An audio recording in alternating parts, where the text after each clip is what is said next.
Well, Sam, we'll start off with the fatherhood. Yep. What's it like? Only a week or so in, loving it? Yeah, absolutely loving it. It's been a great weekend. Obviously, playing Friday night sort of enabled us to go home Saturday morning and spend the weekend all together. So, been lucky. We've had a lot of visitors, but it's been unreal, and I absolutely love it. Getting much sleep? Yeah, it's been all right actually. As I was just saying, it's two of us versus one of Imi. So, at the moment, it's been really good. Izzy's sort of taken the brunt of it, I guess, and there's not a whole lot I can do other than support at the moment, but. Going to bed a little bit earlier and things like that, but it's a nice change. And a nice way to celebrate with a win as well on Friday night. Yeah, absolutely. It's good to get that win. It was obviously a big game for us heading into the week, and tough conditions as well. We knew Bulldogs are obviously a strong contested side and strong clearance side, and we're able to play the way we wanted and get the win. Not a rain, mate. Do you like playing in the rain as a big fella? Well, I did, but it took me a while to get my first touch, unfortunately. So it was good. Obviously, I'm a stoppage player. I enjoy all the stoppage work and all that sort of stuff. So it was a nice change, and I thought it was actually a pretty good game, and hopefully it was a pretty good spectacle for a wet one. I think your first touch as well was you expected. Yeah. I said that to him in the game. I said I don't apologise for that, mate, because that's my first touch. So it's quite funny at the time. How was your back, mate? Yeah, it's good. It's obviously starting to settle down a fair bit now. It was probably real uncomfortable early days. Probably spending a fair bit of time at hospital wasn't ideal in the lead up to the game, but did what was required. And now it's obviously having the weekend has really been able to settle down. So now it's sort of a non-issue. It's just spasming through the game and that, and was able to settle down. So you played a bit sore on Friday? Probably maybe a little bit, but no different to sort of any game that you sort of do anyway. So. I'm sure everyone's probably carrying some sort of little niggle. Is it one of those things that you try and get through to the mid-season bye now? You've got probably 3 or 4 games before that, so you get through and give yourself that week then to get better? Oh, no, it's a lot minor than that. Certainly wasn't anything big, but I'm sure players will look forward to that mid-season break to have a good break. But at the moment, we've got 4 big weeks ahead of us. It's an opportunity to really set ourselves up for the season, and we'll be looking to do that starting this week. What about Melbourne? Obviously, coming off a massive win against Carlton yesterday. Your own battle with Max Gawn, you must be looking forward to that one. Yeah, absolutely. They've been impressive, Melbourne. Sort of, why it's worked out, I've probably seen a little bit of him, and obviously been tracking Maxi as I normally do. He's probably the form ruckman of the competition at the moment, along with Grundy. So I'm certainly going to have my hands full, and they're in great nick. And going up to Alice, it's a fantastic opportunity for us as a club. We've got a great connection with them through the women's side and all that as well. So it's going to be great to go up to Alice, spend some time up there, and it's going to be a pretty heated clash. How do you tackle Gawn? Obviously, you got the Nat Nelly as a big leap. Yeah. Gawn's just a huge bloke. How do you go about tackling him? Yeah, it is. It's a different one. There's obviously a few different types out there. Gawn's sort of your big monster, and for me, I think he's been able to hit the scoreboard. He's taken some good contested marks and that sort of stuff. So for me, I guess it's about bringing that level of physicality. I think sort of. Shane Mumford was always the one setting that sort of bar, but now Maxi's probably taken that over. So for me, it's about matching that first of all, and hopefully playing my strengths. Is he quite talkative out there? A bit of the sort of character that he is? Does he talk as much as any other ruckman? Yeah, in the past we do have a bit of light-hearted banter. He's a guy actually I really enjoy playing against. Obviously because he's one of the best in the game at the moment, and you want to compete against the best, but also he's a bit of a character and likes to have a bit of a laugh out there. What do you say?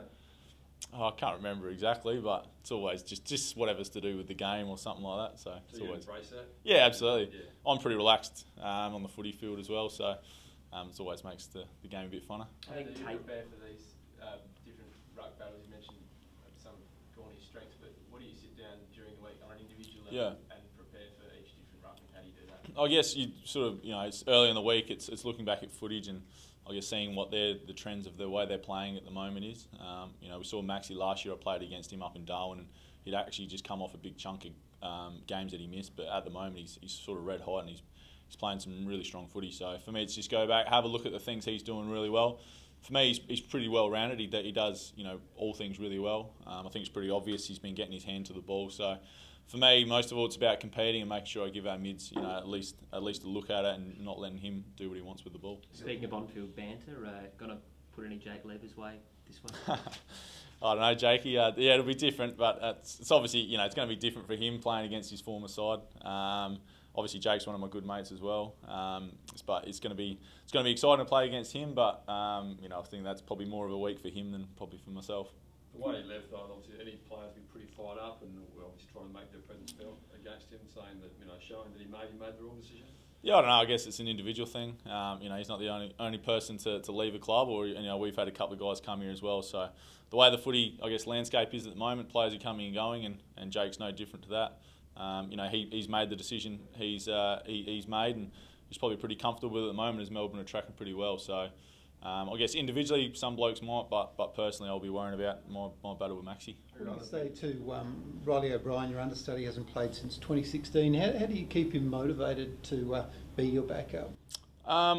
Just I keep challenging him. I think he's showing that now that in the SANFL he can really take over that. Ultimately the best player at the SANFL level. He's certainly making me better, and certainly I'm by no means comfortable in my position. I know he's coming. I know he's craving an opportunity. I guess keep talking to him about it. It does take time. I think he's maybe into his 4th year or something like that, and I didn't sort of start playing regular footy until I was 23 myself. So it does take time to sort of, I guess, find your niche and that sort of thing. But I'm looking forward to his future. I am getting older, and there's going to be a time where the position is going to become available, and I'm really excited for him to be able to step up. As I've obviously spent a lot of time with him, and hopefully I've helped shape the player he's become. Luke Brown and Matt Crouch, I think Tate said yesterday, hopeful that you'll get them back. Is that the way you're seeing it as well? Yeah, I think so. Obviously, it's only early in the week, but going into a 9-day break, we've got a decent break, so it's still 6 days out from the game. So I'm sure those boys will do some strong training this week, and I knew they weren't far away last week, so hopefully we can get them back this week. Richard touched on players leave all the time and change clubs, whatever, but there was a bit more edginess about the leaver one. Probably wasn't on my behalf. I guess you'd have to speak to the individuals who were mixed up in that, but for me, he made the decision he did, and that's the way it sort of panned out. And for me, it's just the way footy is at the moment. As a club, though, it was a little bit different. Like you talked about players coming and going, but for example, like Bryce, obviously come back to SA, played a lot for Carlton. Jake's obviously played only 3 seasons here. He was 21, went to Melbourne on a big deal. It's a little bit different, though, isn't it? I think that's the way the game is. I think Charlie Cameron decided to leave and go to Brisbane as well. We got Bryce in, we got Sam Gibson in. For me, it's just the landscape that footy is. It's all sports are like it now. So for me, that's once again, it's his decision. I'm sure he's probably happy with it. So no hard feelings then from a club perspective? I can't speak on behalf of the club, just individually. I'm comfortable with him going. I'm comfortable that the players we had that we're going to step up with Tom Duday and blokes like this, that we were happy that we were able to cover him, and that's the way it's panned out. So I guess from that point of view, it's fantastic. That the spot he left has created those opportunities, and we've been able to see those guys come in and play some really strong footy. How good's Duday been? Yeah, he's been unreal. I'm a bit old school. I love, he's done his time in the SANFL. He comes second in our BNF in the SANFL last year. I think he quite easily led the league in intercept marks. So for me, he was ready to go in terms of doing his time. He's really hard working player. He's come in. I think it's been a pretty seamless transition, and they're coming in like that. We didn't have too high expectations, but I guess personally, he's really surprised me. He's played some fantastic footy. I think he's going to be a good player for a long time. Just on improvers too, your midfield, a lot of injuries in your midfield issues. Yeah. Matt Crouch, etc. Greenwood and Ella Shulman, how important have they been? Yeah, they have been. They've been absolutely fantastic, and I think what they do is they probably give us a bit of a different look in there. They're both bigger bodies, both that sort of 190 around that sort of mark. So we knew that coming into the year, we did have a lot of midfield depth. The way the year's panned out, ideally we haven't had our first choice players of the past been available with Matty Crouch and Sloaney. But once again, that gives opportunity. And as a club, we're very confident that we've got a squad that's going to make us competitive throughout the year and put us in a really good position to push for finals and that later in the year. But they've been obviously great, and it's great that they're getting some high quality time through the midfield. Last couple of guys. Yeah, he's going all right. Once again, I think you've obviously got a bit of a break before the Melbourne game. I'm unsure about this week, as I've only just got to the club, but hopefully we can get him back sooner rather than later. A couple of weeks ago he was ready to go. He obviously spoke about that little hiccup he had, but he's getting some work in, and hopefully he's not too far away. So also, did you notice a difference between the speed in which umpires were tossing the ball in or throwing it up on the weekend? Probably not. It is an interesting one. I think it's sort of been a hot topic at the moment. I have sort of been watching it a little bit. Probably not. I don't know whether it's because there was so many repeat stoppages or whatever, but I guess you got to get there early and make sure you're set up. Is it easier just to chuck it up, let you two go at it, therefore the congestion congestion is reduced by blokes not having. I mean, so at some cases Yeah. it was like 15 to 20 Yeah. seconds, which is an age in footy. I think there's probably a happy medium. I think you do sort of need to give the ruckman time to get there, but at the same time, as a spectacle, you don't want to be waiting, like you said, the extended time. I think if you give the ruckman at least a chance to get there, and if they're not, then you can throw it up as you don't want to be waiting too long. So. If that's the way it goes, I guess we'll have to get Huey Greenwood or Cam or someone like that to do the ruck if I'm unable to get there. But from my point of view, give the ruckman a chance, and then if they're not there, then just throw it up. So if you've got a couple of guys from collective mind who are coming down to the club in a couple of weeks or a few weeks' time, have the players been told about what sort of work will be done while they're here? I'm not sure, mate. First of all, you know more than me by the sounds. I wasn't aware that they're part of our program, but I'm not sure, mate. But still happy that they're part of the program, or was just the club's contracted them for another year?